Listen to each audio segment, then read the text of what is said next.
हाँ जी बेटे, देखो आज अपन को डिस्कस करना है कॉम्पोजिशन ऑफ एपिकल मेरिस्टेम, है ना। एपिकल मेरिस्टेम की पहले बात करनी है, और एक प्लांट ग्रुप में नहीं, सभी प्लांट ग्रुप्स में। सभी प्लांट ग्रुप्स का मतलब जो हमारे सबसे सिंपल प्लांट ग्रुप है, एल्गी से लेकर एंजियोस्पर्म तक, algae, bryophyte, pteridophyte, gymnosperm, angiosperm तक हम एपिकल मेरिस्टेम के कॉम्पोजिशन की बात करेंगे। कैसा ये कॉम्पोजिशन होता है, कैसे ये ऑर्गेनाइज होते हैं, उसकी बात करेंगे। तो सबसे पहले एक तो इस पे क्वेश्चन बहुत मिलेगा, एपिकल मेरिस्टेम्स एब्सेंट होते हैं, किन में एब्सेंट होते हैं, कौन से प्लांट ग्रुप्स में एब्सेंट होते हैं, इनके एग्जाम्पल पे क्वेश्चन बहुत मिलेगा। इनके ग्रुप इन प्लांट ग्रुप्स में एपिकल मेरिस्टेम होता ही नहीं है। कौन कौन से? एल्गी में एंड फंजाई में। ठीक है, एल्गी में भी बहुत जो एडवांस एल्गी है वहां होते हैं, जो most of the algae has no apical meristem. इनकी पूरी सेल्स, एल्गी की जो बॉडी की सेल्स जितनी भी हैं सारी डिवाइड करती हैं और वो अपना ग्रोथ करता है। तो कोई एक रीजन में मेरिस्टेमेटिक टिश्यू नहीं होता, हर सेल डिवाइड करती है। ठीक है, इसलिए आप यहां नहीं बोल सकते कि यहाँ पे कोई एपिकल मेरिस्टेम है। तो एक तो एपिकल मेरिस्टेम एब्सेंट किन में? Algae and fungi, most of the algae and fungi. Apical meristem एक सेल का बना होता है, सिंगल सेल, मतलब प्लांट बॉडी है, कोई प्लांट बॉडी है और इसके अपेक्स पे एक सेल है जो मेरिस्टेमेटिक नेचर की है, मतलब डिविजिबल है, डिवाइड कर रही होती है। तो एपिकल मेरिस्टेम सिंगल सेल का बना हो सकता है। किनमें? ब्राउन एल्गी, ये एडवांस एल्गी है। देखो यहाँ पे क्या लिखा है, मोस्ट ऑफ द एल्गी। ये एक प्लांट एल्गी का ग्रुप है, ब्राउन एल्गी, है ना, जिनके लिए वर्ड एक और लिखा जाएगा, आपको मिल सकता है, फियोफाइसी। फियोफाइसी क्लास में ये सारे ब्राउन एल्गी रखे गए हैं। ठीक है, ब्रायोफाइट्स एंड कुछ टेरिडोफाइट्स की प्लांट बॉडी में, जो इनकी प्लांट बॉडी है, जैसे ब्रायोफाइट्स की बात करें तो इनकी प्लांट बॉडी में कोई एक सेल होता है इनके टिप पर, वो एज अ एपिकल मेरिस्टेम की तरह काम करता है। तो सिंगल सेल का एपिकल मेरिस्टेम हो सकता है। एंड अभी तक हमने जिसकी बात करी है, एपिकल मेरिस्टेम बना हो सकता है कई सेल्स का, मेनी सेल्स का। Apical meristem consist of many cells, multiple cells का बना हो सकता है। और ये जो हमें देखने को मिलेगा फर्न्स में, फर्न्स का मतलब टेरिडोफाइट, जो एडवांस टेरिडोफाइट होते हैं उनको फर्न बोला जाता है। ठीक है, टेरिडोफाइट्स में, जिम्नोस्पर्म में और एंजियोस्पर्म में।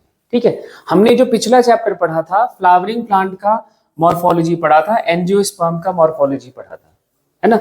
तो जो एडवांस प्लांट ग्रुप्स हैं, फर्न एंड जिम्नो और एंजियो, इनका जो एपिकल मेरिस्टेम है वो कई सेल का बना होता है, एक सेल का नहीं बना होता है, मेनी सेल से ये बना हुआ होता है।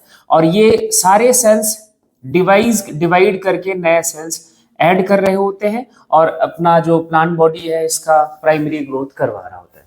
ठीक है, तो तीन कैटेगरी आपको समझ आ गई। क्या? एपिकल मेरिस्टेम नहीं होता है, सिंगल सेल का हो सकता है और मेनी सेल्स का हो सकता है। यहां जिनमें एपिकल मेरिस्टेम नहीं है, इनकी सारी सेल्स डिविजिबल होती है। सारी सेल्स डिविजिबल होती है मतलब पूरी प्लांट बॉडी ही उनकी ग्रोथ कर सकती है, हर रीजन से ग्रोथ कर सकती है।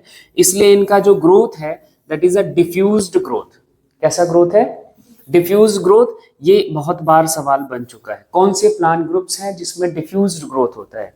एक ये, दूसरा इस तरह का क्वेश्चन, डिफ्यूज ग्रोथ का मीनिंग क्या है ना। जब प्लांट बॉडी की सारी सेल्स डिवीजन की पावर रखती हो और सारी सेल्स डिवाइड कर रहे हो, मतलब हर जगह से ग्रोथ हो रहा हो प्लांट में, that is a diffuse growth. और यहाँ पे एपिकल मेरिस्टेम है, जिनकी सिंगल सेल एपिकल मेरिस्टेम्स हैं, उस सेल का शेप आपसे बहुत पूछा जाता है। पिरामिड शेप का उनका सेल का शेप होता है। तो एक इसका शेप पे ध्यान रखना, सिंगल सेल का बना हुआ, brown algae, bryophyte and some pteridophytes या लोअर टेरिडोफाइट्स। फर्न की बात करें, यहाँ मल्टीपल जो सेल से बना हुआ एपिकल मेरिस्टेम होता है। इसके बारे में हमने लोकेशन के बेसिस पर देख ही लिया था, एपिकल, इंटरकैलरी और लैटरल।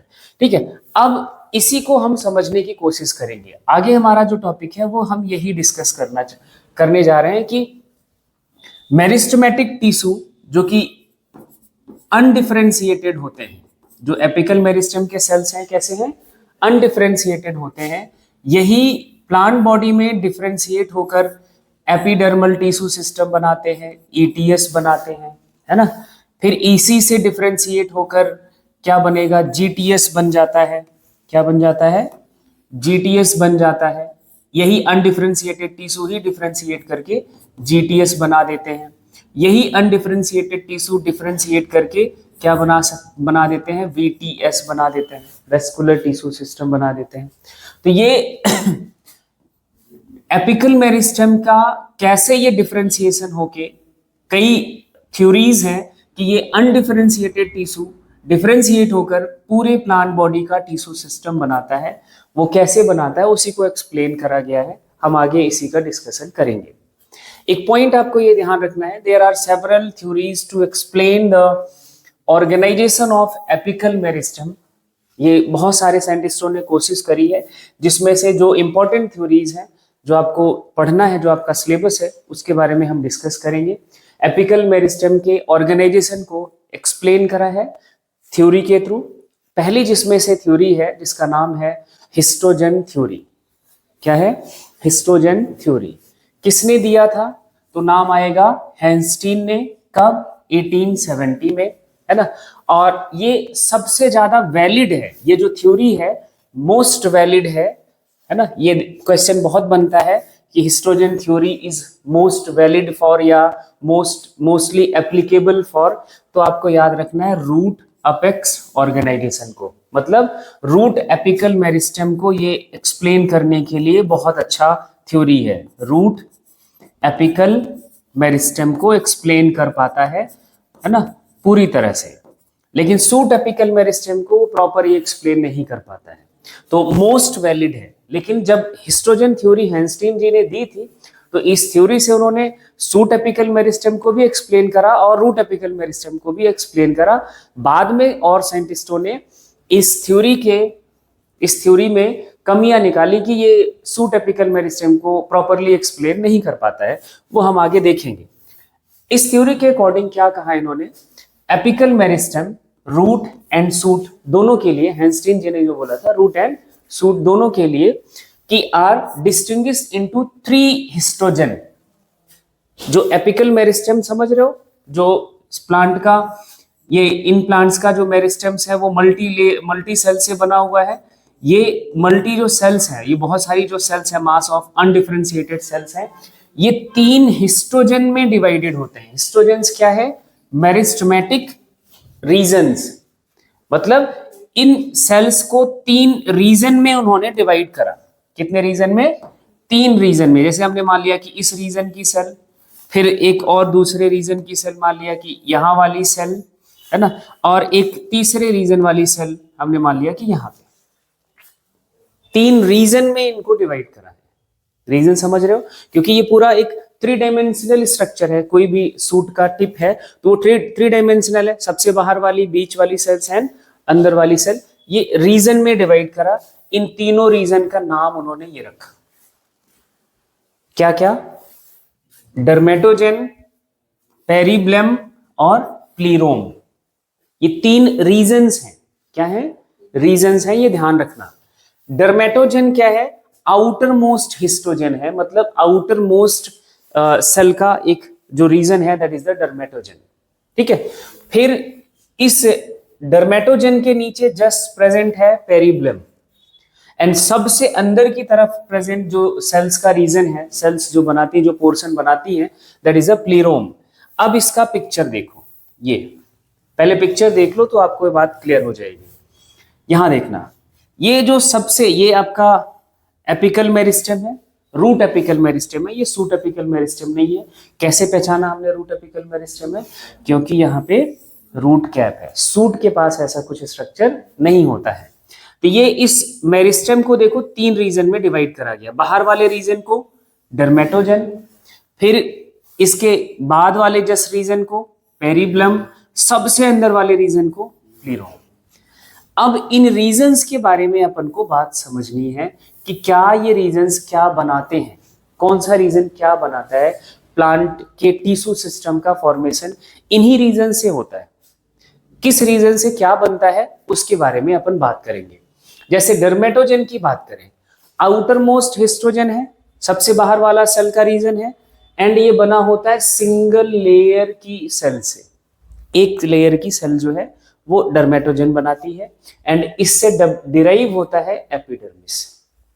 एपिडर्मिस एंड एपिडर्मिस के स्ट्रक्चर, जैसे स्टोमेटा पढ़ा था, रूट हेयर्स पढ़ा था, सूट हेयर्स पढ़ा था, मतलब ये डर्मेटोजन क्या आपका डिराइव करता है, ETS,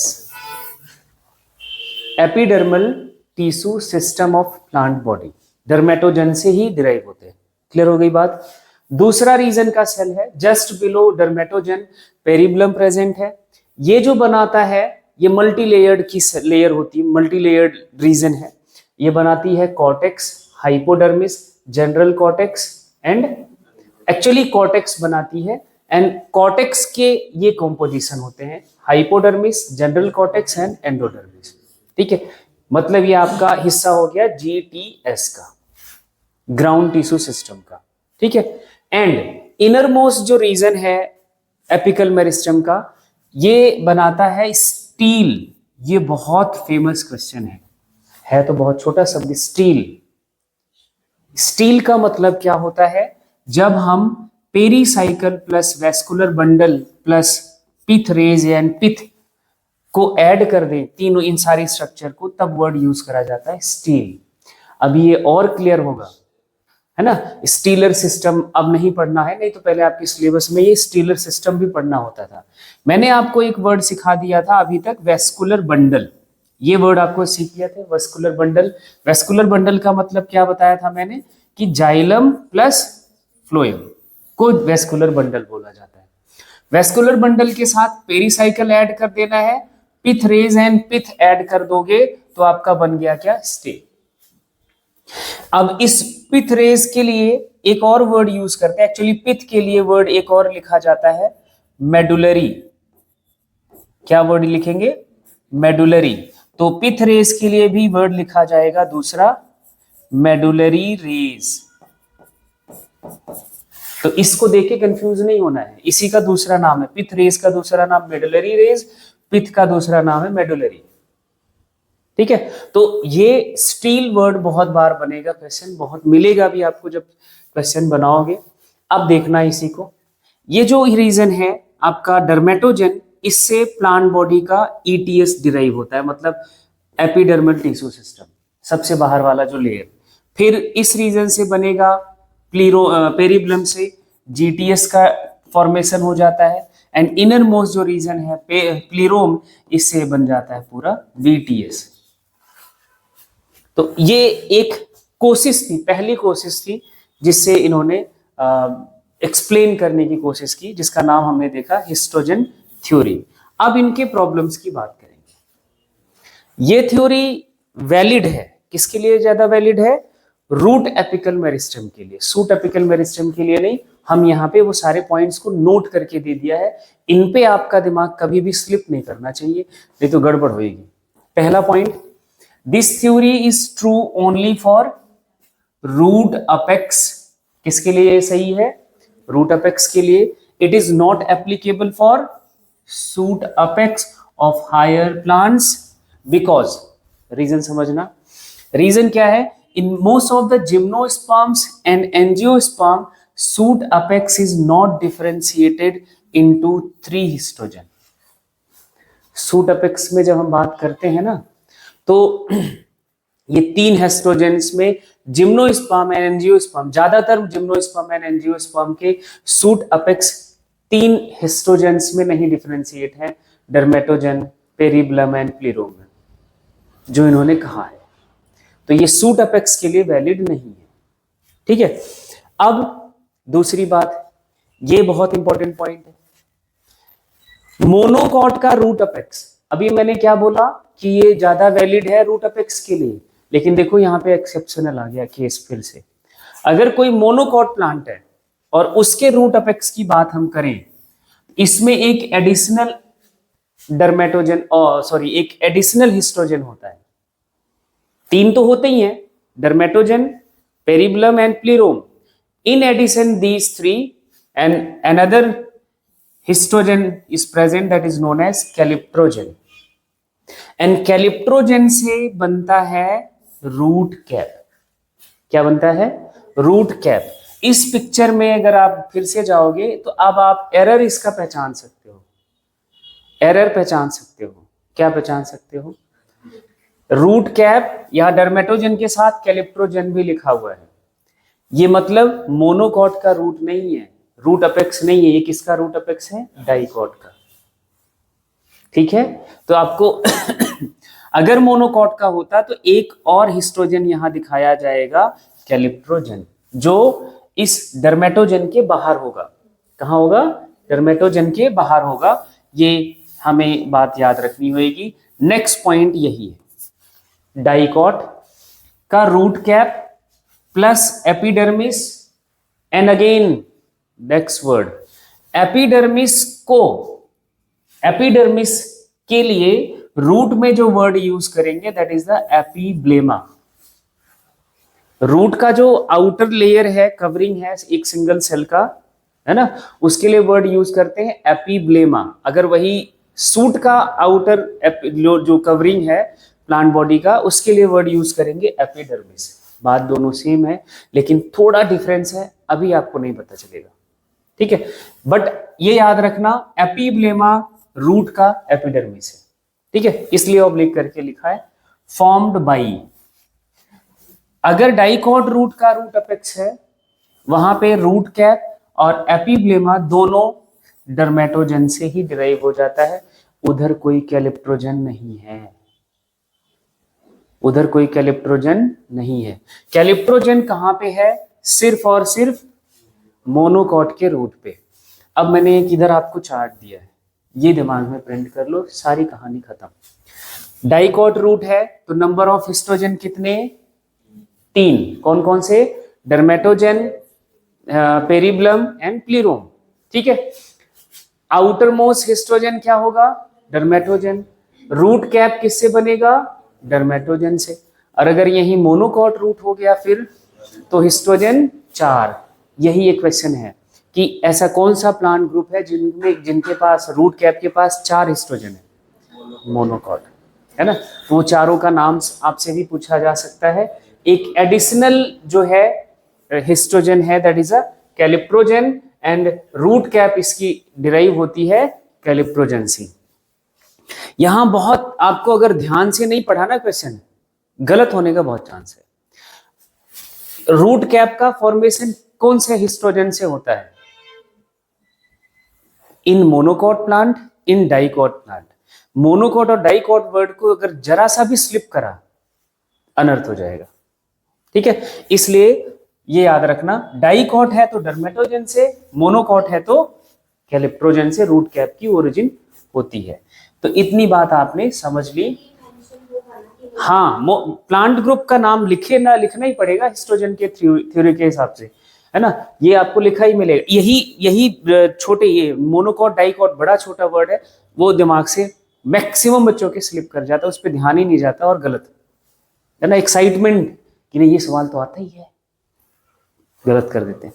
next point, due to the presence of root cap, and again ये बहुत इंपॉर्टेंट पॉइंट है, रूट कैप की प्रेजेंस की वजह से position of root apical meristem, मैंने ये वर्ड आपके लिए पहले एक बार यूज कर लिया है। रूट एपिकल मेरिस्टेम की पोजीशन टर्मिनल नहीं होती है, सब टर्मिनल होती है।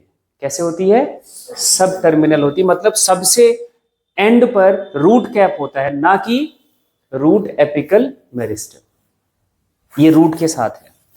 अब नेक्स्ट पॉइंट PYQ है आपका, ये पिस्टिया एक प्लांट है, इसमें रूट कैप होता ही नहीं है। कौन सा प्लांट है जिसमें रूट कैप नहीं? तो पिस्टिया एक्वेटिक प्लांट है। इनमें रूट कैप की जगह पे रूट पॉकेट्स होते हैं। क्या होते हैं? रूट पॉकेट्स होते हैं। And these root pockets help in balancing to the plant body. पानी में इसके प्लांट को बैलेंस करता है, पानी में तैर रहा होता तो वो बैलेंस करके रखता है। ये देखो, ये है पिस्टिया का प्लांट, देखा हुआ होगा है ना, छोटे जहां पे वो अपने पार्क वार्क में लगा के रखते हैं। इनके ये रूट के टिप पर देखोगे तो ये रूट पॉकेट्स है। प्लांट बॉडी बैलेंस करके रखता है कि ना वो इधर उधर नहीं होगा, बिल्कुल ऐसे फ्लोट करता रहता है ना। तो ये आपको एक बात याद रखनी होगी, ठीक है। एक तो रूट पॉकेट्स की बात, ठीक है। रूट पॉकेट्स कहाँ है, पहले तो रूट कैप एब्सेंट कहाँ है, तो पिस्टिया, और पिस्टिया में एक्चुअली रूट कैप मॉडिफाइड है रूट पॉकेट्स में, and present at the place of root cap. एक दूसरा प्लांट है पेंडेनस, जिसका कॉमन नेम है स्क्रू पाइन। इसके पास कई रूट कैप होते हैं, मल्टीपल रूट कैप्स। यहां देखो, इस रूट को देखो, multiple root caps, multiple root caps होते हैं पेंडेनस के पास। एक रूट कैप नहीं, एक से ज्यादा। एक रूट कैप वाला तो हमने बात करी है, मल्टीपल वाले रूट पॉकेट्स वाले। तो तीनों पिक्चर आपके दिमाग में ये बने हुए होने चाहिए। रूट कैप के साथ भी क्वेश्चन बढ़िया वाले बनते हैं, ठीक है। जनरल बातें नहीं बनती, ये एबनॉर्मल चीजें बन जाएंगी तो हमें लगेगा कि ये बाहर से पूछ लिया है। बाहर से नहीं होता बेटे, सब उसी का ही बात है। अब एक आपको वर्ड समझना है, क्वेंसियंट सेंटर।